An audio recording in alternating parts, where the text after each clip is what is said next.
ازيكم يا حبايب قلبي، اخباركم عاملين يا رب الكل يكون في افضل حال. مكملين معاكم في سلسله الفيديوهات القصيره اللي وعدنا حضراتكم بيها. هنتكلم النهارده في موضوع جديد، ازاي اعرف يا دكتور ان تقويم الاسنان اللي انا عملته عند الدكتور ده ناجح.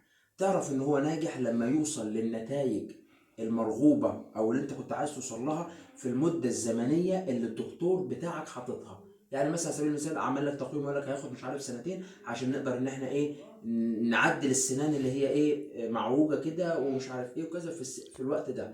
وان بشرط برضو شرطين مهمين جدا، المفروض برضو لما اوصل للنتيجه بتاع التقويم ما يكونش فيه التهاب لسه. الشرط الاول ان ما يكونش فيه التهابات لسه حصلت.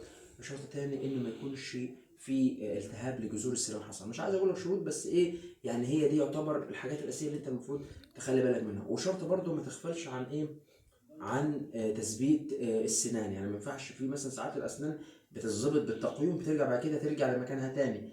نجاح تقويم السنان ان خلاص طالما هو ظبط السنان على الزوايا الصح اللي هي المفروض مظبوطه على شكل مثلا بق المريض، فخلاص تثبت على كده. لو رجع تاني يبقى برضه في خلل. ده عشان تعرف لو انت عايز تقيم التقويم بتاعك اللي عمله الدكتور ده صح ولا لا.